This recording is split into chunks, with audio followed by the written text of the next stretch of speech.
नमस्कार दोस्तों, सुनील धाकड़ coaching classes में आप सबका हार्दिक स्वागत है, अभिनंदन। तो आइए दोस्तों, आज हम अपने संविधान के महत्वपूर्ण जो संशोधन हुए हैं, जो हमारे लिए सभी परीक्षाओं के लिए बहुत ही उपयोगी है, तो उनके बारे में चर्चा करने वाले हैं। सबसे पहला है कि महत्वपूर्ण संविधान संशोधन जो है वो किस देश से लिए गए हैं, कौन से आर्टिकल के तहत आते हैं और कौन से भाग में आते हैं। तो सबसे पहले भाग की चर्चा करें तो भाग 20 यानी भाग 20 जो है, कुल 22 भाग है, उसमें से भाग 20 में ये महत्वपूर्ण संशोधन आते हैं। अनुच्छेद की बात करें तो अनुच्छेद 368 368 अनुच्छेद जो है इसके तहत आते हैं। और देश की बात करें तो साउथ अफ्रीका यानी कि दक्षिण अफ्रीका जो देश है वहां से इनको लिया गया है, दक्षिण अफ्रीका। भाग 20 अनुच्छेद 368 और इसके अलावा देश जो है वो दक्षिण अफ्रीका। पहला संविधान संशोधन यानी हमारे देश में पहला संविधान संशोधन हुआ था 1951 में, जिसको अपन बोलते हैं भूमि सुधार। यानी इसके द्वारा भूमि सुधार जो है वो किया गया था और इसी के तहत 9वीं अनुसूची जोड़ी गई थी। हमारे संविधान में पहले अनुसूचियों की संख्या 8 थी और वर्तमान में 12 है। तो पहले संशोधन के तहत 9वीं अनुसूची जोड़ी गई। फिर है 7वां संविधान संशोधन जो 1956 में हुआ और फजल अली आयोग जो था तो इसमें उन्होंने इसकी अध्यक्षता की थी और ये किया गया था राज्य पुनर्गठन आयोग। राज्य पुनर्गठन आयोग और फजल अली जो थे, फजल अली इसके अध्यक्ष बनाए गए थे। फिर है 13वां संविधान संशोधन सीए यानी कॉन्स्टिट्यूट अमेंडमेंट संशोधन जो है, तो इसके द्वारा नागालैंड जो है इसको राज्य का दर्जा दिया गया, नागालैंड राज्य का निर्माण किया गया, यानी नागालैंड को पूर्ण राज्य का दर्जा मिल गया। फिर 21वां संविधान संशोधन, तो 21वां संविधान संशोधन जो है 1967 में हुआ। तो पहले भाषाओं की संख्या 14 थी, तो इसके द्वारा संविधान में 15वीं भाषा यानी सिंधी भाषा को जोड़ा गया। सिंधी भाषा जो है इसको 1967 में जोड़ा गया। फिर अगला है 36वां संविधान संशोधन, तो इसमें सिक्किम राज्य जो है इसको पूर्ण राज्य का दर्जा, तो सिक्किम को पूर्ण राज्य बनाया गया, सिक्किम को पूर्ण राज्य बनाया गया। फिर अगला बहुत ही ज्यादा इंपॉर्टेंट है 42वां संविधान संशोधन 1976 जो है, तो ये लागू तो हुआ था 1977 में और इसको और नाम से भी जानते हैं, एक तो कहते हैं इसको लघु संविधान और इस संशोधन में ही कहा गया था कि प्रस्तावना जो है संविधान का अभिन्न अंग है और उसमें संशोधन किया जा सकता है। तो इसमें कहा गया प्रस्तावना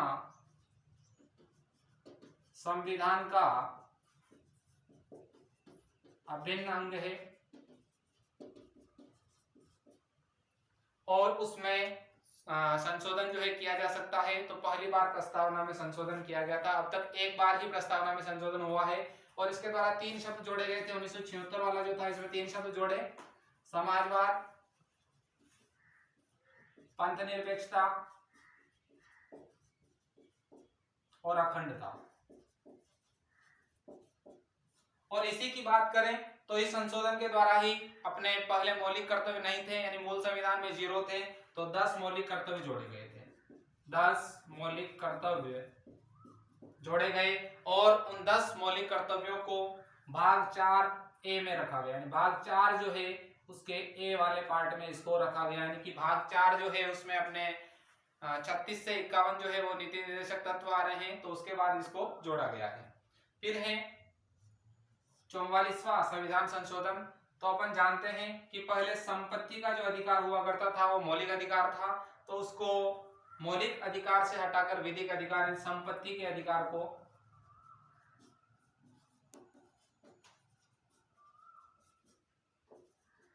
विधिक अधिकार बनाया गया, विधिक अधिकार बनाया। और ये जो था पहले आर्टिकल 31 में हुआ करता था, जिसको यहां से हटाकर 300 का में रखा गया है, यानी अनुच्छेद जो है वो भी चेंज किया गया है और संपत्ति का अधिकार पहले मौलिक अधिकार हुआ करता था तो उसको विधिक अधिकार बनाया गया है। फिर है 52वां कॉन्स्टिट्यूट अमेंडमेंट जो 1985 में हुआ और यह संबंधित है दल बदल से। दल बदल से तात्पर्य है कि कोई भी जो व्यक्ति है जो चुनाव लड़ता है तो आसानी से अपना दल ना बदल सके, तो मतलब स्थायी सरकार बनाने के लिए इसका गठन किया गया। उद्देश्य था इसका स्थायी सरकार का गठन। और ये 52वां जो संविधान संशोधन था, इसी के तहत अपने 10वीं अनुसूची जोड़ी गई। 10वीं अनुसूची जो है ये जोड़ी गई, यानी सबसे पहला जो हुआ था उसमें 9वीं अनुसूची जोड़ी थी, उसके बाद 10वीं अनुसूची जो है 52वें संविधान संशोधन के तहत जोड़ी गई है। फिर उसके बाद 61वां कॉन्स्टिट्यूट अमेंडमेंट, तो इसमें सिस्टम ये था कि पहले मत देने की जो उम्र थी वो 21 वर्ष थी, तो उम्र जो है मतदान की वो 21 से घटाकर 18 की गई। उम्र जो होती थी मतदान की उसको 21 से घटाकर 18 कर दिया गया। फिर उसके बाद 71 कॉन्स्टिट्यूट अमेंडमेंट जो हुआ था 1992 में, तो इसमें पहले अपन सिंधी भाषा को जोड़ चुके हैं और यहाँ पर 3 भाषाएं और जोड़ी गई थी, जिसको अपन बोलते हैं मणिपुरी, कोंकणी और नेपाली। ट्रिक के रूप में नमक भी याद रख सकते हैं, यानी कि मणिपुरी है, कोंकणी है और नेपाली है। फिर उसके बाद 73वां कॉन्स्टिट्यूट अमेंडमेंट जो हुआ था 1992 में हुआ था और ये लागू हुआ था 24 अप्रैल 1993 को। और इसमें ग्रामीण क्षेत्रों में जो पंचायती राज व्यवस्था है, पंचायती राज व्यवस्था को लागू किया गया था।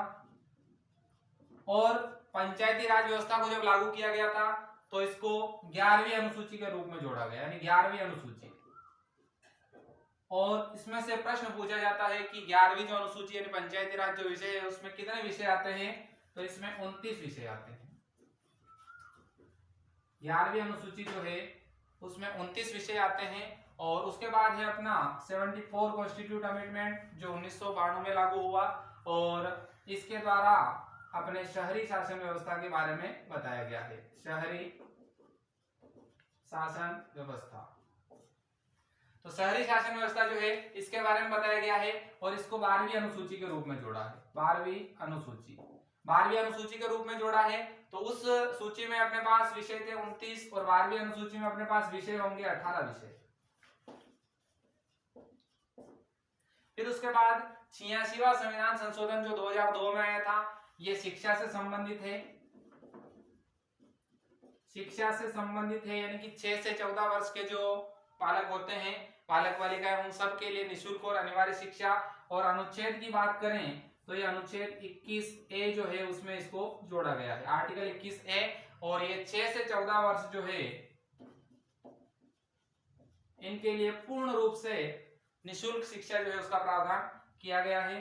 फिर उसके बाद 89 कॉन्स्टिट्यूट अमेंडमेंट 2003 में हुआ जो बहुत ही ज्यादा इंपॉर्टेंट है।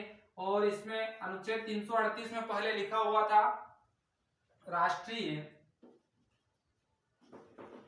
अनुसूचित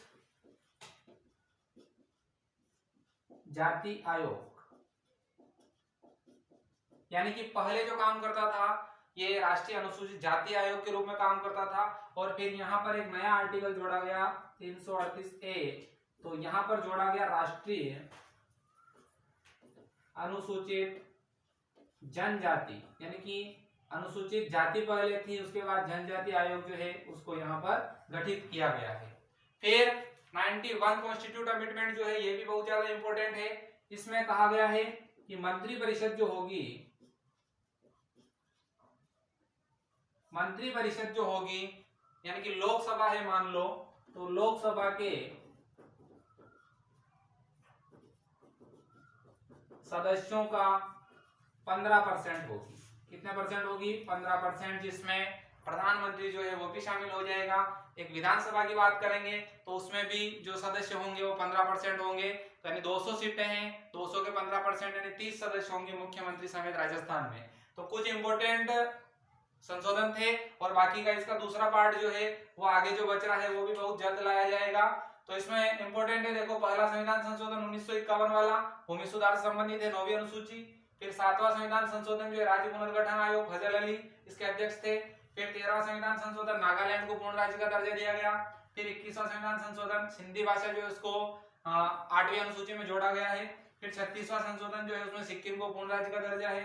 42 बहुत ज्यादा इंपॉर्टेंट है, 1977 में लागू हुआ। 3 शब्द इसमें जोड़े गए, प्रस्तावना में संशोधन की बात कही गई है। और 44वां संशोधन जो है संपत्ति के अधिकार को विधिक अधिकार इसमें बनाया गया है। फिर 52वां जो है इसमें दल बदल है, स्थायी सरकार जो उसका गठन किया गया है। फिर 61 वाला जो है इसमें उम्र की जो वैधता थी उसको 21 से घटाकर 18 किया गया है। फिर 71 वाला जो इसमें 3 भाषाएं जोड़ी गई है। फिर 73 वाला जो है 1993 में लागू हुआ, 11वीं अनुसूची जोड़ी जिसपे 29 विषय है। फिर 74 वाला जो है इसमें शहरी शासन व्यवस्था है और 12वीं अनुसूची को जोड़ा है और टोटल इसमें 18 विषय है। 86वां संशोधन जो है 2002 में आया था, निःशुल्क और अनिवार्य शिक्षा की बात करता है और अनुच्छेद 21A में है। 89 वाला जो है इसमें राष्ट्रीय अनुसूचित जनजाति आयोग जो है इसको जोड़ा गया है और 91 वाला जो है इसमें मंत्रिपरिषद के सदस्यों को निर्धारित किया गया है। तो दोस्तों अगर क्लास अच्छी लगी हो तो ज्यादा से ज्यादा शेयर करें और अपने दोस्तों को फायदा पहुंचाएं। जय हिंद।